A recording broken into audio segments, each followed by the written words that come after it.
윤석열 대통령이 검찰총장 시절에 받았던 징계 있습니다. 정직 2개월 징계 취소해달라고 소송을 냈는데요. 항소심에서 승소했다는 보도가 윤석열 대통령이 이겼다고요? 그렇습니다. 예. 법무부 장관 상대로 냈던 소송 징계 처분 취소 소송인데요. 원고 패소 판결했던 원심 뒤집어 엎고 윤 대통령에 대한 법무부의 징계 처분을 취소한다. 이렇게 밝혔습니다. 어떻게 보세요? 이 결과에 대해서? 뭐 저는 그렇게 생각합니다. 그러니까 누구나 다 알지만 네. 아마 앞으로 이게 불공정의 상징이 될 가능성이 높습니다. 불공정의 상징이 될 가능성이. 왜냐하면 정상적인 재판 절차를 거쳐서 네. 윤 대통령이 승소를 했다면 네. 그야 뭐 다 국민들이 인정하겠지만 이거는 원고 윤석열 피고 한동훈으로 진행된 재판이었지 않습니까? 그러니까요. 그래서 뭐 다들 알지만 침대 축구하듯이 소위 말하는 약속 대련한 거죠. 예. 법무부는 소극적으로 의무 방어전에도 못 미칠 정도로 소극적으로 돼 있고 네. 대응을 했고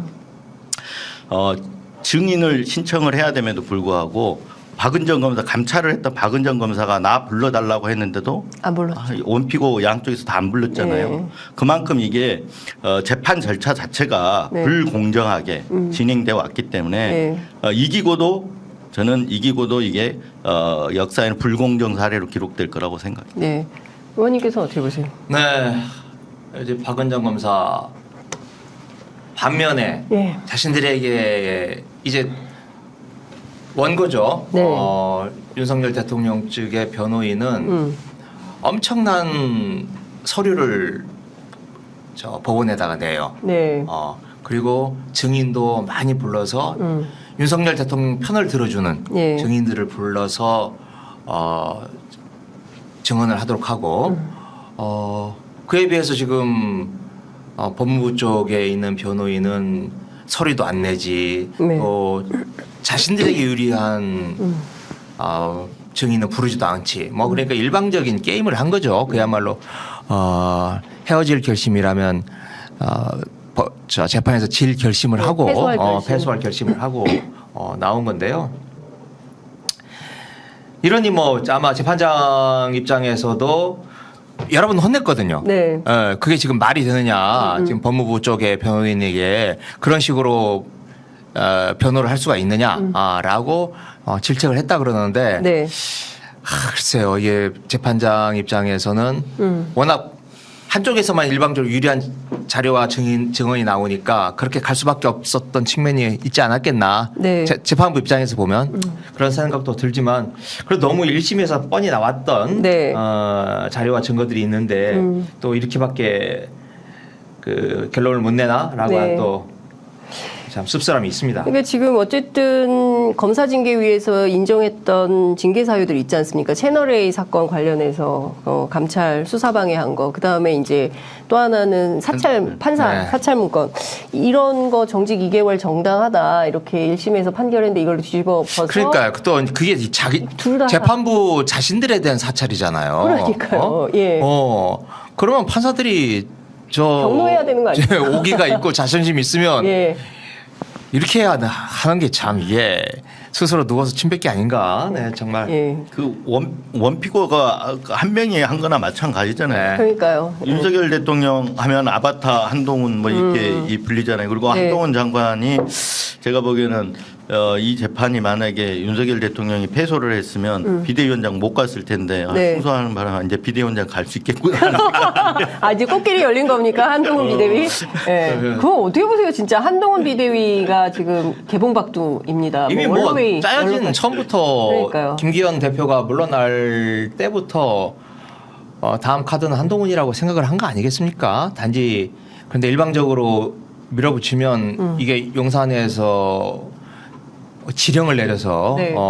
한동훈 비대위원장이 되는 게 너무 역력하니까 그러니까 이제 많은 의견을 수렴한다. 뭐 우리 진통을 겪다가 결국은 한동훈으로 간다. 네. 이런 걸 보여주기 요식 절차 아닌가 싶고요. 네. 또 거기에 또 적절하게 뭐 국민과 당원들이 원하지 않는다면 또 안 간다라고 양념도 한 번씩 쳐주고. 네.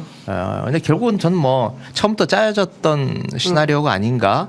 그리고 글쎄요. 저는 이제 이게 서울의 봄에 나왔던 전두환과 노태우의 관계, 네. 또 이 검찰 반란의 윤석열과 한동훈의 관계가 역사가 다시 한번 되풀이되듯이 네. 비슷하게 또 한번 되풀이되는 거 아닌가 싶습니다. 그 전두환이 반란을 일으키면서 자기 친구인 노태우에게 한번 도와도 뭐 네, 이러면서 네, 이제 진행을 하잖아요. 네. 윤석열도 마찬가지였죠. 윤석열이 한동훈이 꼭 필요한 사람이었죠. 자기가 수사를 하거나 또는 문재인 정부에서의 그 역무를 꿈꾸는데, 네. 그래서 이제 결국 노태우에게 민정당 대표를 시켰잖아요. 전두환 시절에. 그렇죠. 또 윤석열 대통령이 한동훈을 또 당 대표를 이 비대위원장이 당 대표니까. 네. 그래서 어떤 비슷한 사건이 되풀이된다. 그런데 처음에는 비극이었지만 네. 두 번째 되풀이되면 희극이 된다는 얘기가 있잖아요. 희극으로 끝날 것 같습니다. 아니 근데 그래요? 희극 끝나는 희극. 희극 코미디로. 블랙 코미디로. 아니 근데 사실 이분들이 그 박근혜 국정농단 특별수사했던 수사팀이잖아요. 그러니까 저는 그 검찰 오랫동안 출입하고 취재해 보셨기 때문에 새칭 검찰 DNA라는 게 도대체 어떤 건지, 그러니까 뭐 누가 보더라도 좀 공정과 상식에 안 맞는 행동들을 하고 있는 거 아닙니까? 그 납득할 수 없는 일들이 날마다 벌어지고 있습니다. 그러니까 윤석열 정부에서는 특히나 뭐 무슨 뭐 정부 기관장이 막 겸직을 하고 막 이런 일들이 벌어지고 있는 거 아닙니까? 그래서 도대체 이걸 어떻게 해석해야 되는지 국민들께서 알겠다. 검찰 정권이 뭘 하고 싶어 하는지는 알겠다. 그러나 이 사람들이 어디까지 이렇게 하려고 하는지에 대해서는 견적이 잘 안 나온다라는 답답증이 있습니다. 이진동 대표께서는 어떻게 보세요? 그 아까 이제 서울의 봄 언급이 됐는데 네. 서울의 봄에서 나오는 하나의 신군부 네. 뭐 군벌이라 그래야 되나? 그 군 군벌? 사조직 있잖아요. 예, 예, 사조직. 예. 그걸 이제 하나회라 그러잖아요. 네. 그러니까 일명 뭐라 하자면 정치군인이라 그렇습니다. 그렇죠. 예. 그 거기에 비견해서 정치검사. 윤석열 사단 네. 하나에 비견될 수 있고 일명 저는 그래서 정치 검사라고 이렇게 규정할 수가 있겠다 예. 이렇게 생각을 합니다. 그래서 아까 검찰 일반의 문제라고 이렇게 볼 건 아닌 것 같고요. 네. 정치 검사, 정치 검찰의 문제다 이렇게 봐야 될 것 같고 네. 왜 그러냐면 이게 윤석열 대통령이 검찰총장에서 대통령으로 직행하는 바람에 네. 오히려 검찰은 이런 논란, 검찰이 정치화되는 논란을 지금 겪고 있는 거거든요. 네. 그리고 그 하나회 같은 소수 몇몇 네. 이 정치 검사 때문에 그런 문제들이 부각되고 있는데 네. 이 정권이 끝나면 내지는 뭐 아까 말했던 대로 한동훈까지 이어갈지는 잘 모르겠습니다만 네. 끝나면 어마어마한 파장이 있을 거다. 뭐 검찰이 문 닫아야 될지도 모르는 그런 상황까지 갈 수도 있다. 검찰이 문 닫는 상황까지 올 수도 있다. 그렇죠. 왜 그러냐면 네. 수사권 뺏길 수도 있는 거잖아요. 예. 지금 국민들한테 저는 지금은 현재 막아냈지만 네. 문재인 대통령 시절에 있었던 그런 어떤 움직임들에 대해서 개혁 조치에 대해서 막아냈지만 네. 다음번에는 국민들이 충분히 수용할 수 있을 정도가 될 수도 있다고 봅니다. 지금 윤석열 대통령과 한동훈 장관의 하는 행태라든가 네. 이런 걸 본다 그러면 더 이상은 검사들이 이 정치 검사가 나오면 안 되겠다 생각하면 국민들이 동의할 수 있다고 봅니다. 저는. 네.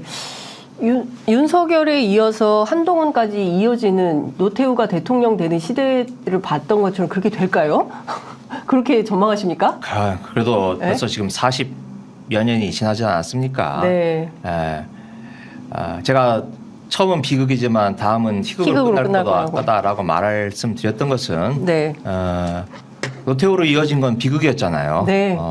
87년의 분열과 노태우에게 승리를 안겨준 건데 지금 우리 국민들의 여론조사 등을 통해서 단적으로 드러나고 있지 않습니까? 윤석열 정부와 검찰 정권에 대해서 네. 우리 국민들이 얼마나 분노하고 어떻게 평가하는지는 나타나고 있기 때문에 네. 외양으로는 겉모습은 비슷하게 간다 할지라도 국민들이 절대 그런 선택을 하지 않을 거고요. 네. 결국 참담한 말로가 있지 않을까 그렇게 생각을 해봅니다. 그 참담한 말로가 내년 총선이에요? 네, 윤석열 한동훈 체제에 대해서는. 예. 네. 근데 결국 시작이다. 네, 그러니까 이미 강서구청장 보궐선거부터 나타나기 시작해서 네.